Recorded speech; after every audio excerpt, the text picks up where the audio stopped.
Hello viewers, இந்த வீடியோவில் Indian geography பார்க்கலாம். ஸோ எனக்கு 2 கிளாஸ் போயிருக்கு.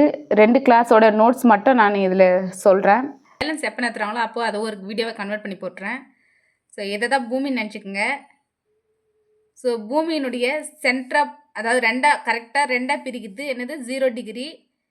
இதுக்கு பேர் பூமத்திய ரேகை. இதுக்கு இன்னொரு பேர் இருக்குது, பெருவிட்டம் அல்லது பெருவட்டம். சென்டராக போகிறது 0 டிகிரி. செங்குத்தா மேலே கீழே செங்குத்துனா 90 டிகிரி வட துருவம், கீழே 90 டிகிரி தென் துருவம். ஸோ இதை வந்து டிவைட் பண்ணுறாங்க.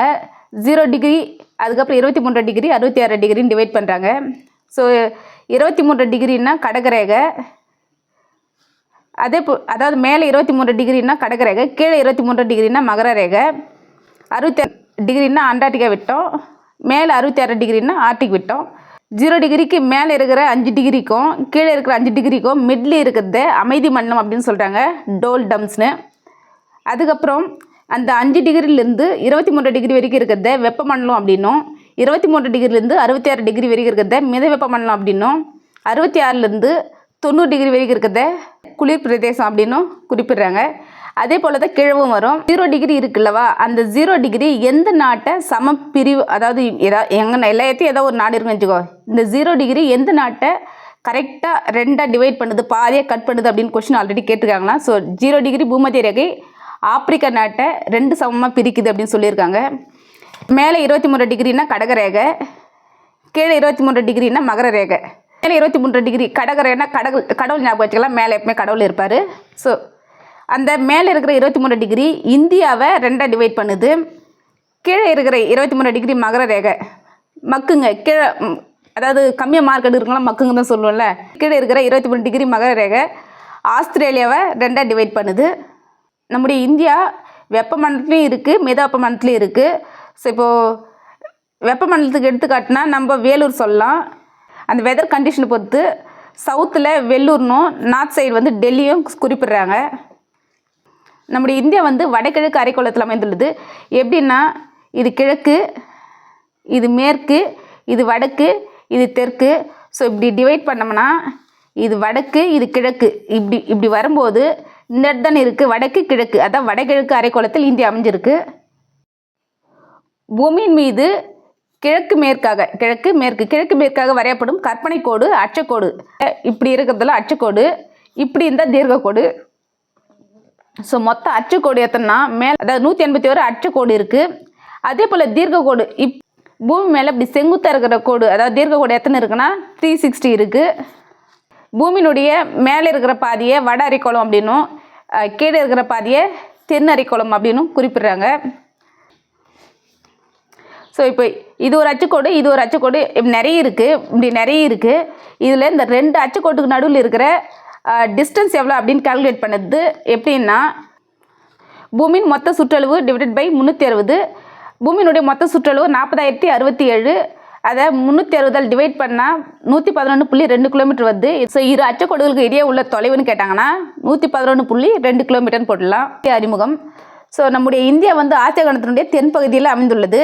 பாரதம் அப்படின்ற பேர் ஏன் வந்ததுன்னா, பரதன் அப்படின்ற அரசன் நம்முடைய இந்தியாவை ஆட்சி பண்ணதுனால பாரதம் அப்படின்னு பேர் வந்திருக்கு.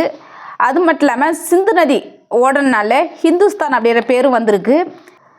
அதுக்கப்புறம் ஐரோப்பியர்கள் வந்த அப்புறம் சிந்து அப்படின்ற சொல்லினுடைய அடிப்படையில் இந்தியா அப்படின்னு அழைச்சிருக்காங்க. இதுதான் இந்தியா, சும்மா இமேஜின் பண்ணிக்கங்க. ஸோ வடக்கே லடாக்ல இந்திரா கோள் இருக்குது. அங்கிருந்து தெற்கு இருக்கிற கன்னியாகுமரி வரைக்கும் 3214 கிலோமீட்டர், அதாவது ஹையஸ்ட் டிஸ்டன்ஸ் இதுதான் வடக்குலேருந்து தெற்கு நோக்கி. வட அச்சம்னா 37 டிகிரி 4 செகண்டு, இதுக்கு பேர் செகண்டு, மேலே ஒரு சின்ன கோடு இருந்தால். அதே போல் கீழே 8 டிகிரி 4 செகண்ட்னா வட அச்சம், கீழே கன்னியாகுமரி.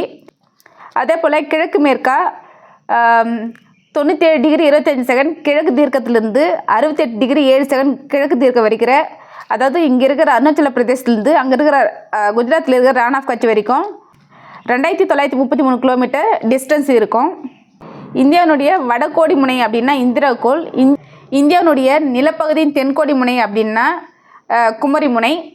இந்தியாவினுடைய தென்கோடி முனை அப்படின்னு வெறுமனே கேட்டாங்கன்னா, அதாவது பொதுவாக கேட்டாங்கன்னா அது இந்திரா முனை.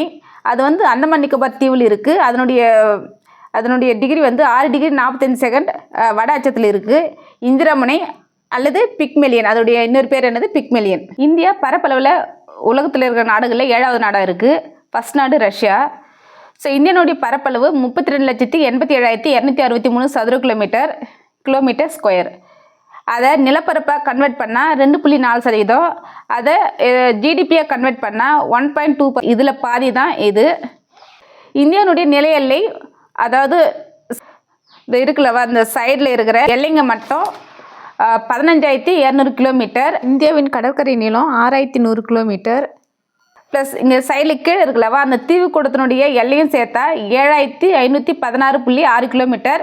சப்போஸ் தீவுக்கூடத்தினுடைய நில எல்லை மட்டும் கேட்டாங்கன்னா இது 2 மைனஸ் பண்ண என்ன வரும், 1,416.6 கிலோமீட்டர் வரும் இல்லவா, அதுதான் தீவுக்கூடத்தினுடைய எல்லை.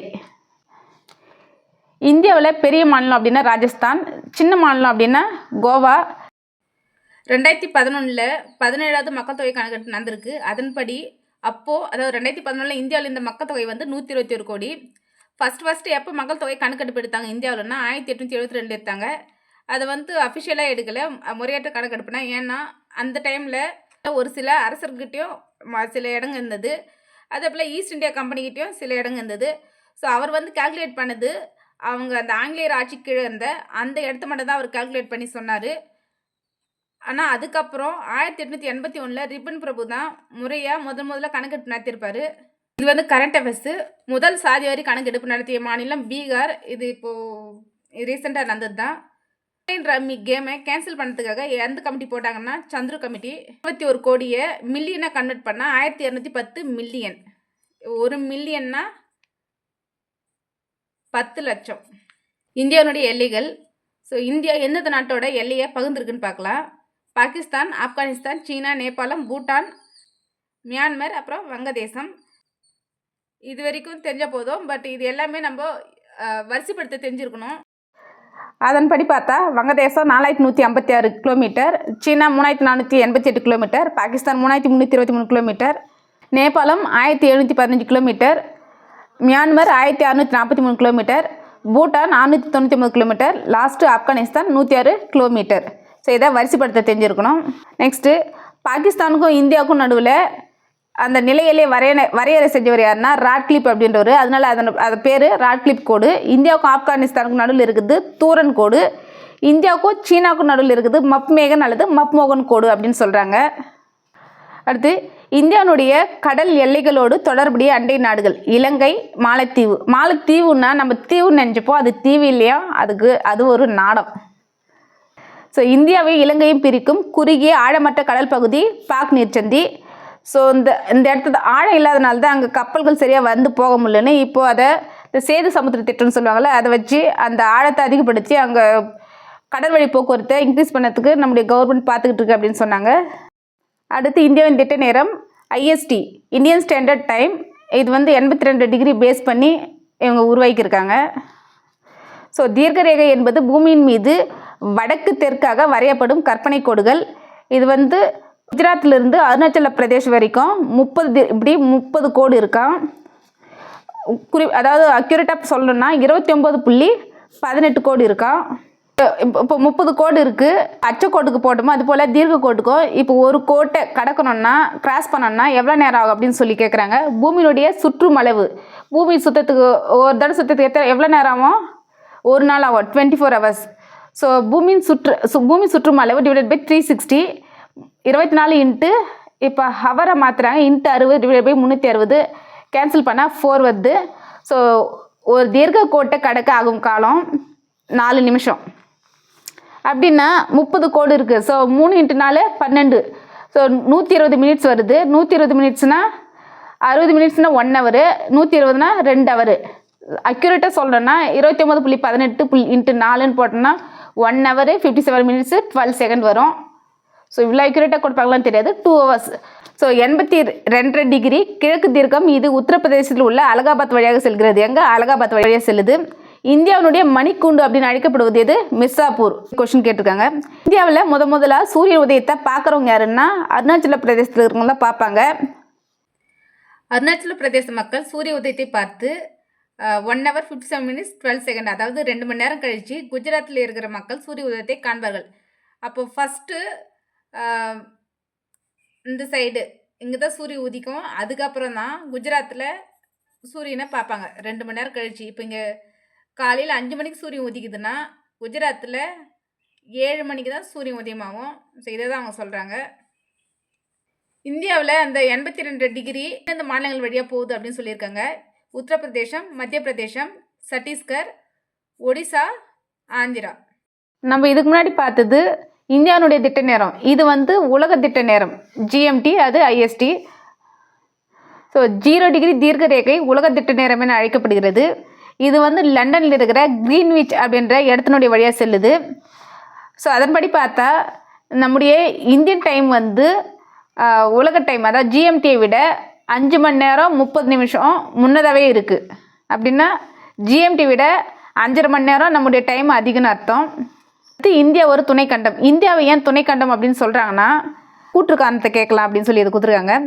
ஒரு கண்டத்துக்கு தேவையான எல்லா பண்பையும் இந்தியா பெற்றிருக்கான். அதனால தான் இந்தியா ஒரு துணைக்கண்டம்னு சொல்கிறாங்க. அது என்னென்ன பண்பு அப்படின்னா இயற்கை அமைப்பு, காலநிலை, இயற்கை தாவரம், கனிம வளம், மனித வாழ்விடங்கள், கலாச்சார கூறுகள், முற்கால இனங்கள், அதுபோல் முற்கால மொழி, பரந்த நிலப்பரப்பு. ஸோ இந்த 8 பண்புகளை வச்சு தான் இந்தியாவை துணைக்கண்டம் அப்படின்னு சொல்கிறாங்க. இந்தியாவுடைய துணைக்கண்டங்கள் என்னென்ன அப்படின்னா பாகிஸ்தான், நேபாளம், மியான்மர், பூட்டான், இலங்கை, மொத்தம் 5 இருக்குது.